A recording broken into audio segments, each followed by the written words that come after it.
Rubrique à votre service où on reçoit Raphaël Lecoq, qui est journaliste à plainchamp.com, et Vincent Smaak, qui est directeur développement des marchés de Laval. Et on va s'intéresser, Nathalie, à l'agriculture et aux nouvelles technologies. Parce qu'aujourd'hui, l'agriculture utilise beaucoup le numérique, comme nous au quotidien d'ailleurs.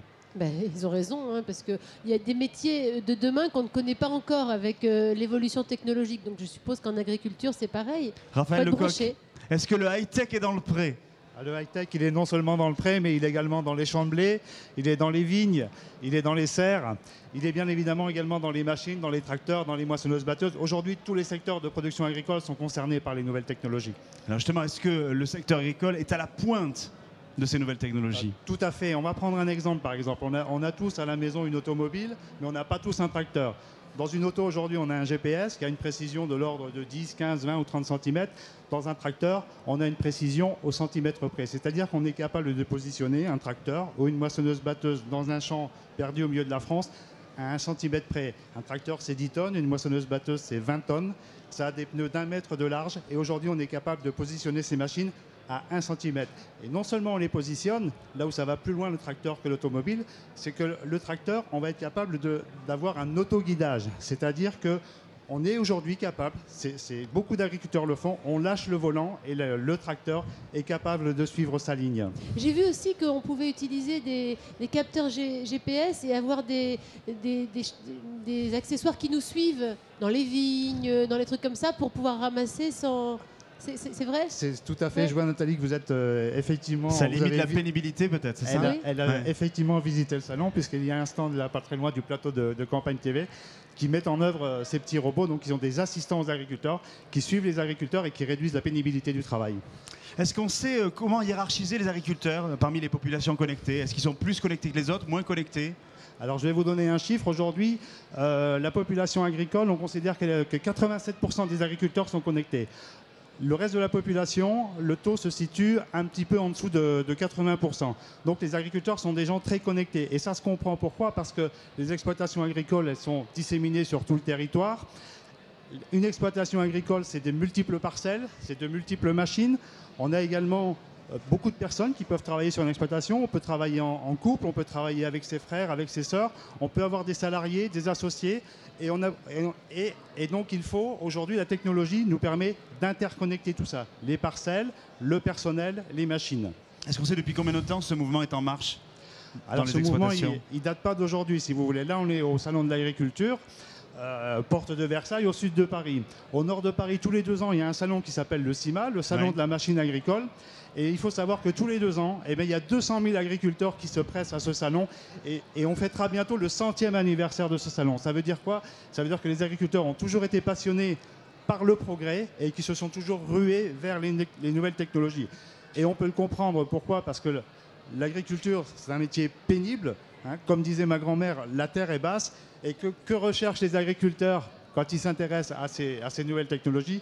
C'est aussi, il y a d'autres aspects dans tout cela, mais c'est aussi de rechercher moins de pénibilité. Le bien-être, hein, finalement. On revient à ce que tu disais. Hein. Mais il y a des pathologies des agriculteurs, notamment, je pense à Orléans avec les asperges, avec les horticulteurs, mal au dos, etc. Les troubles musculo-squelettiques. Exactement, ouais. Donc il y a des tas d'inventions à trouver pour que la pénibilité soit moindre. Tout à fait.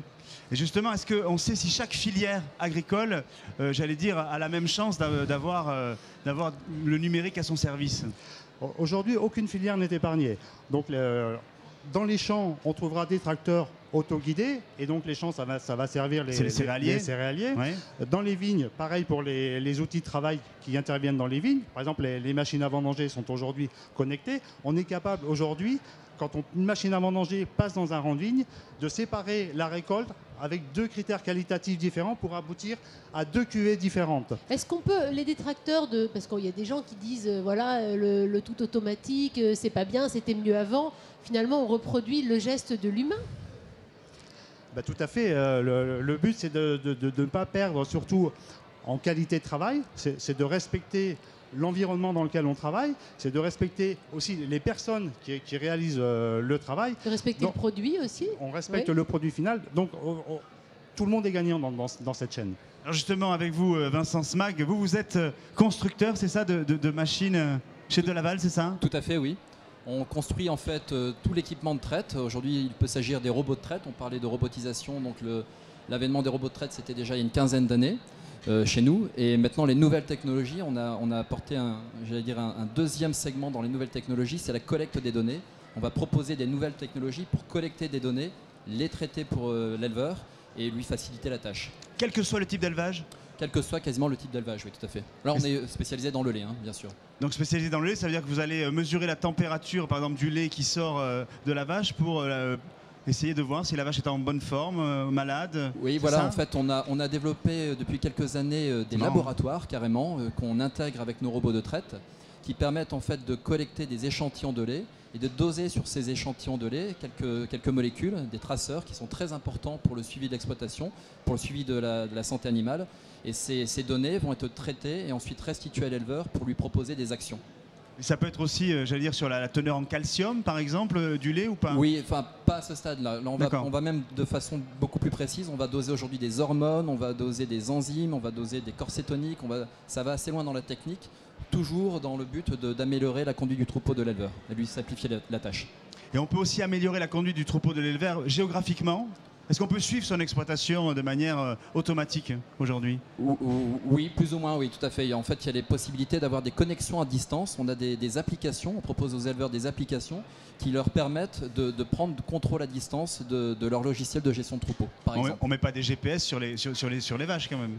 Pourquoi pas on met des GPS sur les vaches. Ici, les vaches sont identifiées, effectivement. C'est cette identification qui va nous permettre derrière de faire le lien entre les traceurs qu'on va doser, notamment sur leur navigateur, et la vache laitière en question. Tu sais qu'on peut mettre un GPS sur son mari ou sa femme si on veut, hein.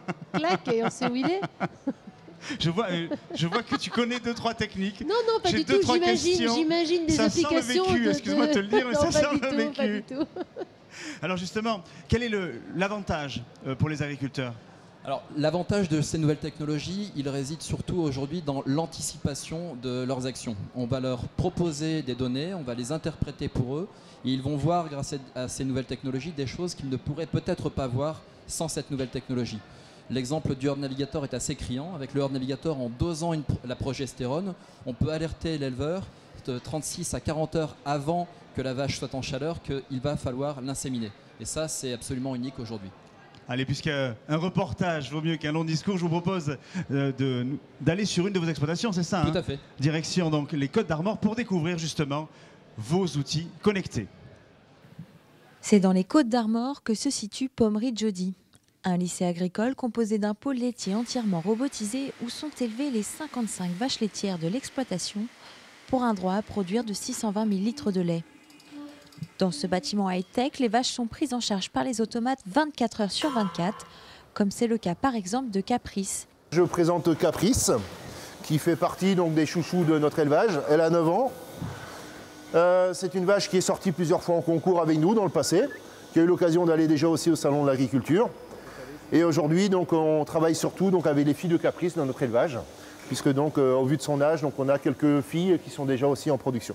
Donc Caprice, au niveau de son alimentation, elle va se faire distribuer 6 fois par jour au travers d'un système automate qu'on appelle un wagonnet. Une ration qui est basée chez nous avec des ensilages d'herbe, des maïs, de la paille que l'on produit sur notre exploitation, complétée après par des tourteaux de colza qu'on peut produire chez nous aussi. Donc cette ration, on va la recevoir 6 fois par jour. Bien souvent, après avoir été chercher sa ration, elle va aller se faire traire automatiquement par le robot. Généralement, ici, une vache se fait traire 3 fois par jour. Au moment de la traite, donc, le robot, lui aussi, va nous collecter des informations, ce qui va nous permettre de savoir au niveau de sa santé, comment elle se comporte. On va en savoir aussi au niveau de sa reproduction, où elle en est dans son cycle. Mais aussi, on va savoir des éléments, par exemple, au niveau de la qualité du lait, qui nous permet derrière d'aller pouvoir travailler en cas de soucis de santé, avec l'utilisation d'huiles essentielles dans la mamelle. Une fois traite, bien souvent, donc, les animaux vont se coucher. À niveau de Pommery Jody, on va retrouver donc, des logettes qui sont basées sur l'utilisation de matelas, de tapis, qu'on va nettoyer 2 fois par jour, sur lequel on va mettre un asséchant naturel aussi, pour le confort des animaux. Et au niveau des aires de vie, tous les 3 heures, il y a un petit robot qui va se promener dans notre étable et qui va aller aussi nettoyer, racler donc, les sols, pour que les animaux donc, se déplacent dans des bonnes conditions. On a continué à travailler toujours sur le confort de nos vaches, et donc Caprice aujourd'hui aussi, donc, pour sa santé, donc, a un programme de luminothérapie, comme toutes ses copines dans l'étable. Et donc cette luminothérapie permet aussi de travailler sur le confort, le bien-être de cette vache. Et donc si elle a besoin de se faire gratter dans la journée, il y a aussi une brosse pour le confort donc, de Caprice. Et puis aussi donc l'accès aux pâtures. Les animaux de Pommery Jody donc peuvent sortir pâturer en liberté. Mais ici, les machines ne remplacent pas les hommes. Elles suppriment essentiellement les tâches ingrates et permettent à l'éleveur de se concentrer sur la gestion de son troupeau grâce à toutes les données collectées. Contrôler, piloter, prendre les décisions. On entend par là donc utiliser le logiciel d'élevage sur lequel on remonte beaucoup d'informations grâce aux éléments de traite, beaucoup d'informations sur l'alimentation. Et donc le travail consistera derrière à piloter le troupeau, prendre les décisions, chercher les animaux, comprendre comment est-ce qu'ils vont. Et puis donc la dimension spécifique à Pommery Jody, c'est aussi qu'on est à lycée agricole, on forme des jeunes. Donc les étudiants vont accompagner bien sûr en permanence le responsable du troupeau dans toutes ces tâches. Contribuant à parfaire la formation des élèves et des étudiants, l'automatisation du pôle laitier de Pommery Jody les prépare à ce qui sera sans doute leur futur environnement professionnel. Retour sur le plateau du MAG du salon avec Nathalie Simon. Tu vois Caprice, hein, finalement, elle a une belle vie. Hein. Bon, on se croirait dans une thalasso. Non, ce que j'ai trouvé intéressant, c'est qu'il y a un moment, je me disais, mais ces vaches, elles ne voient pas la lumière du jour. Et boum, à ce moment-là, arrive la luminothérapie. Et les humains et les animaux ont tellement besoin. C'est pas réellement du soleil, c'est de cette lumière qui joue sur ce qu'on appelle nos rythmes circadiens. C'est-à-dire, je dors, je suis éveillé, je dors, je suis éveillé. Et je suis de bonne humeur. Et ben, chez les animaux, c'est pareil. Pour que le lait soit bon, je suppose, il ne faut pas qu'il y ait de stress et que l'animal soit bien. Et que la luminothérapie, je trouve ça une superbe idée lumineuse pour les vaches. Ah, tout à fait. On sait pertinemment que le bien-être animal va augmenter la production laitière, va favoriser en fait l'expression génétique de la vache laitière. Donc c'est essentiel aujourd'hui dans toutes les nouvelles exploitations. Est-ce que vous avez des nouvelles de Caprice? Est-ce qu'elle est au SIA cette année? Pas directement, mais je pense qu'elle est en bonne forme. Alors, elle est massée, elle est chouchoutée. Oui, Moi, je veux être Caprice dans une autre vie. C'est une vache laitière, on est d'accord? On est d'accord. D'accord. Parce que non, sinon, non. Non. Sinon, non. Vincent Smag, on l'a vu hein, dans le reportage, ces robots sont quand même très sophistiqués. Je suppose que ça représente un investissement assez lourd pour les agriculteurs. Alors aussi, comment on amortit ce type d'investissement? Alors effectivement, ce sont des investissements qui sont non négligeables. Maintenant, parfois, on n'a juste pas le choix. Ça a été très bien dit dans le reportage. Un des grands avantages de la robotisation des exploitations, c'est de supprimer l'astreinte, par exemple l'astreinte de la traite. Donc lorsque vous n'avez pas suffisamment de temps pour réaliser cette tâche, soit vous disparaissez en tant qu'éleveur laitier, soit vous vous équipez avec un robot de traite. Ça, c'est un des premiers avantages de la robotisation. Pardonnez-moi, mais pourquoi est-ce que c'est une astreinte? Il y a combien de traites par jour? Normalement, dans une salle de traite traditionnelle, c'est 2 traites par jour. Donc c'est entre 3 et 4 heures par jour qu'on va passer entre le nettoyage de la salle de traite, la traite en tant que telle. Et donc c'est du temps et du personnel qui coûte assez cher et qui pourrait être affecté à d'autres tâches, c'est ça? Tout à fait, c'est exactement ça. Les avantages également qu'il va y avoir à pouvoir s'équiper avec ce genre de technologie, on le disait tout à l'heure, on parlait du bien-être animal, mais le fait de mieux traiter l'animal, on va améliorer également sa longévité au sein de l'exploitation. D'accord. Il faut savoir qu'aujourd'hui, une vache laitière, sa durée de vie productive, c'est 2,5 lactations. Avec des dispositifs tels que le herd navigateur et le robot, on va rallonger la durée de vie productive dans une exploitation d'une lactation supplémentaire. Donc les vaches sont mieux traitées, elles sont plus productives et c'est donc beaucoup plus rentable pour l'éleveur. Ça fait combien d'années 2,5 lactations? 2,5 années environ. Ah, c'est tout? Oui. La vie d'une vache, c'est 4 ans max. Ah bon? Je veux pas être vache. Ouais, c'est ça, finalement, tu veux pas? Finalement, non. Dernière question, Raphaël Lecoq. Est-ce que finalement, la technologie, le numérique, tous les outils que vous avez développés là, vont pas créer un fossé entre les agriculteurs qui peuvent être connectés, qui sont high-tech, qui sont formés pour l'être, et puis les autres?